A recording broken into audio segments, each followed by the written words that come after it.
نحمده ونصلي على رسوله الكريم اما بعد فاعوذ بالله من الشيطان الرجيم بسم الله الرحمن الرحيم أرأيت الذي يكذب بالدين فذلك الذي يدع اليتيم ولا يحض على طعام المسكين فويل للمصلين الذين هم عن صلاتهم ساهون والذين هم يراءون ويمنعون الماعون صدق اللہ العظیم وصدق رسولہ النبی الکریم۔ قابل صد احترام جناب وائس چانسلر صاحب، اساتذہ گرامی قدر اور عزیز طلباء و طالبات، السلام علیکم ورحمۃ اللہ وبرکاتہ۔ ہم نے پچھلے دو پروگرامز میں دو صورتیں پڑھی تھیں، سورہ فیل اور سورہ قریش۔ میں نے عرض کیا تھا میرے ذہن میں مقصد یہ تھا کہ ہم کم از کم یہ آخری 10 صورتیں سمجھ لیں، کیونکہ یہ اکثر بچوں کو یاد ہوتی ہیں۔ نماز میں ہم بدل کے پڑھیں، اور جب پڑھیں تو ایسے پڑھیں کہ جیسے ہم اللہ سے ہم کلام ہو رہے ہوں، اللہ رب العزت ہم سے کلام ہو رہا ہو، اس کا میسج سمجھیں۔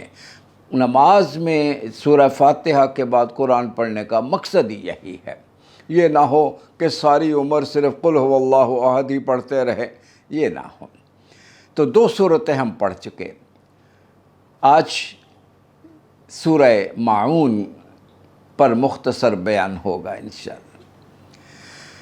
ارأیت الذی یکذب بالدین، کیا آپ نے اس شخص کو دیکھا جو روز جزا یعنی قیامت والے دن کی جزا و سزا کو جھٹلاتا ہے؟ فذلک الذی یدع الیتیم، یہ وہی تو ہے جو یتیموں کو دھکے مارتا ہے۔ ولا یحض علی طعام المسکین، اور مسکین کے کھانے پہ نہیں اکساتا۔ فویل للمصلین، تباہی ہے ایسے نماز پڑھنے والوں کے لیے۔ الذین ھم عن صلاتہم ساہون، جو اپنی نماز سے غافل ہیں یا غفلت برتتے ہیں۔ والذین ھم یراؤون، جو ریاکاری کرتے ہیں۔ وَيَمْنَعُونَ الْمَاعُونَ، اور چھوٹی چھوٹی چیزیں دوسروں کو دینے سے بھی گریز کرتے ہیں۔ پیغام کیا ہے؟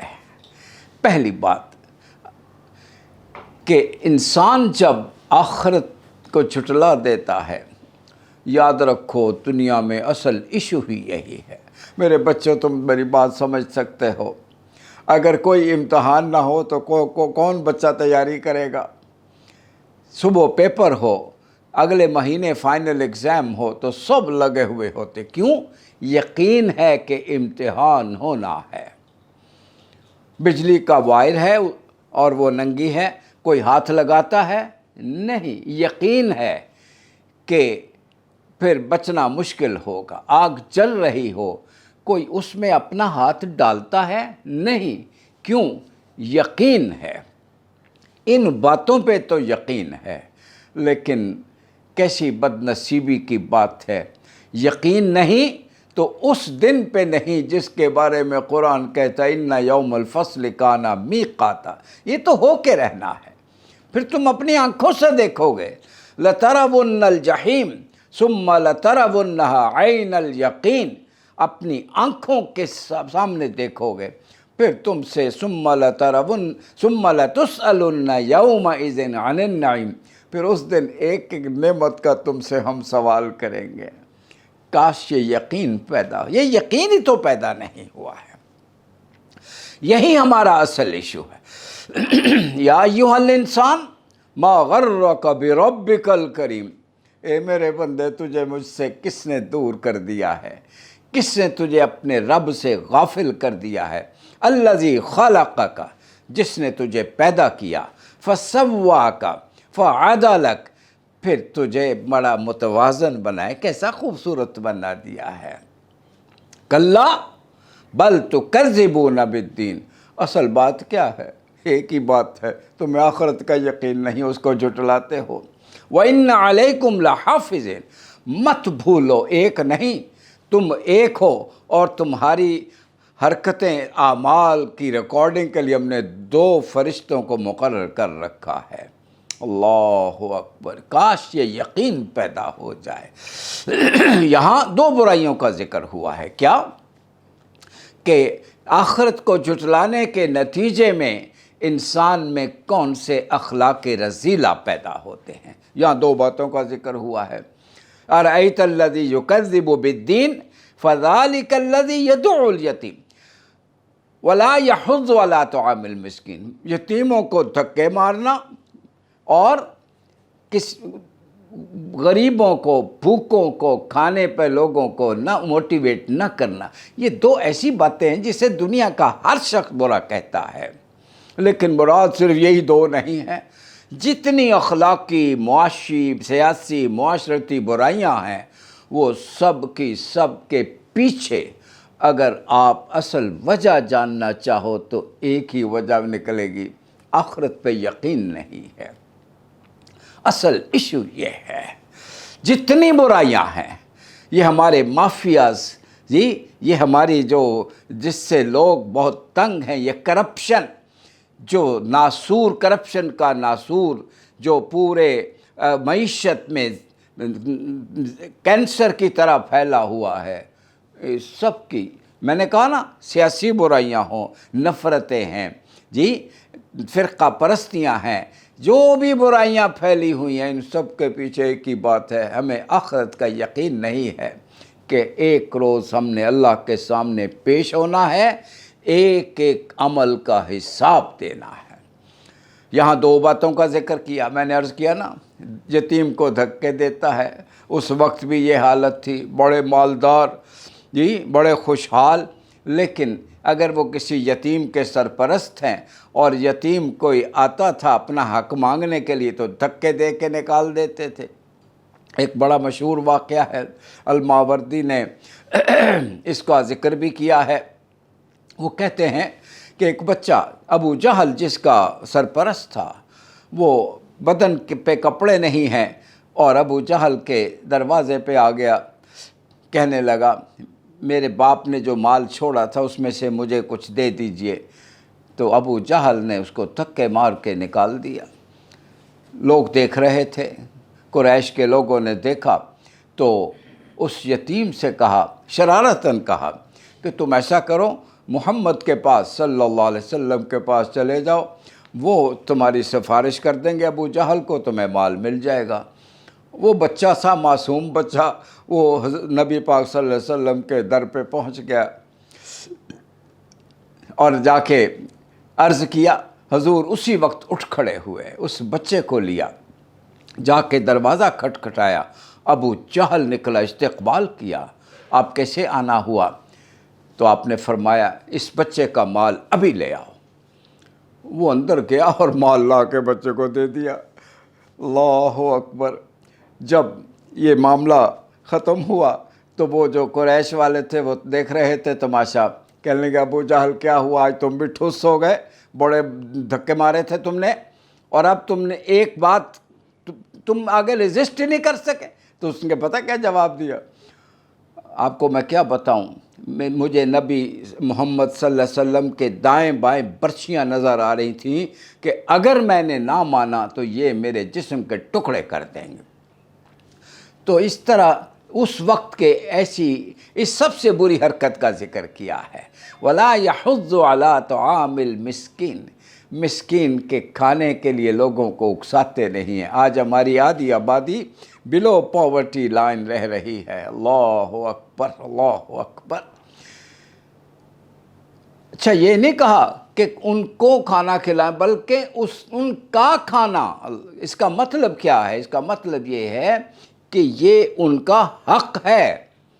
وَفِي أَمْوَالِهِمْ حَقٌّ مَّعْلُومٌ لِلسَّائِلِ وَالْمَحْرُومِ۔ پیارے بچوں نوٹ کر لو، جو خوشحال ہیں، صاحب مال ہیں، ان کے مال میں یتیموں، مسکینوں، فقراء اور جو جو اپنا رزق کمانے کے قابل نہیں ہوتے، ان کا حصہ ان کے مال میں رکھا ہوا ہے، وہ مال نکالتے ہیں تو ان کا مال پاک ہو جاتا ہے، ورنہ وہ سارا مال ناپاک ہے۔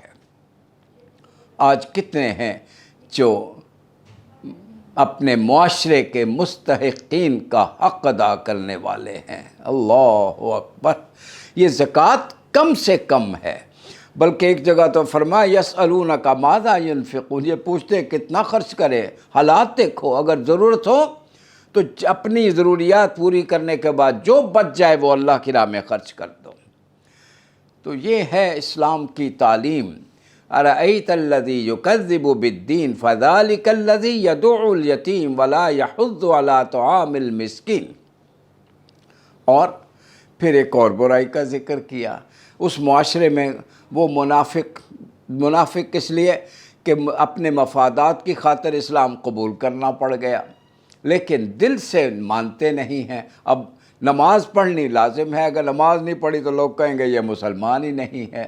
تو جب نماز کا وقت آتا تھا تو ان کی حالت قرآن نے بیان کی ہے، اذا قاموا الی الصلاۃ قاموا کسالی، اٹھتے ہیں تو کسمکاتے ہوئے۔ کیا مطلب؟ بڑی سستی کے ساتھ، غفلت کے ساتھ، اور یراؤن الناس، لوگوں کو دکھانے کے لیے کہ دیکھو ہم نمازی ہیں، ولا یذکرون اللہ الا قلیلا، اور اللہ کا ذکر بہت کم ہی کرتے ہیں۔ نماز کی غفلت۔ میرے پیارے بچوں، ایمان والوں کی نماز کیا ہے؟ ہم فی صلاتہم خاشعون، وہ جب نماز میں جاتے ہیں اپنے محبوب سے ملتے ہیں۔ اور بچوں، نماز میں اللہ کریم سے ملنا، اللہ کریم سے بڑھ کر کوئی محبوب نہیں ہے، اس لیے وہ ایسی کیفیت میں مبتلا ہو جاتے ہیں۔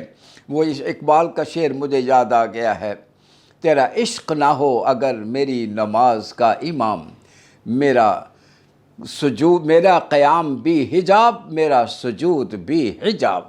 میرے بچوں، میری دعا ہے ایسی نماز ہم سب کو نصیب ہو جائے۔ الصلاۃ معراج المؤمنین، یہ نماز تو مومنوں کے لیے معراج ہے۔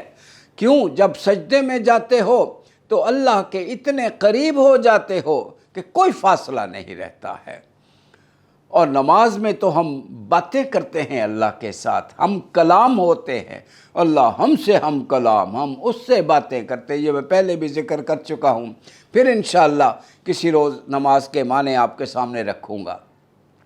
اللہ اکبر! ہم عن صلاتہم ساہون الذین ہم یراؤون ویمنعون الماعون۔ چھوٹی چھوٹی چیزیں، بھائی بچے، آپ کے ساتھ والے، آپ کے کلاس فیلو نے پین مانگ لیا تو آپ نے نہ دیا، یہ کیا بات ہوئی جی؟ پیپر مانگ لیتا ہے کبھی بچہ، کبھی ہمسایوں سے آپ چارپائی مانگ لیتے ہیں، کبھی کوئی ان کے مہمان آ جائیں تو کوئی بستر کی ضرورت پڑے، چھوٹی چھوٹی چیزیں۔ یعنی انسان کا دل کھلا ہونا چاہیے، وسیع القلبی پیدا ہوتی ہے جب مومن اللہ پر بندہ ایمان رکھتا ہے، آخرت پہ یقین رکھتا ہے۔ یہ چند باتیں ہیں جو اس صورت میں ہمیں پیغام کی صورت ملی ہیں۔ میرے بچوں، ان کو ذہن میں رکھو، ان کو اپنی زندگی بنا لو۔ پیغام کیا ہے؟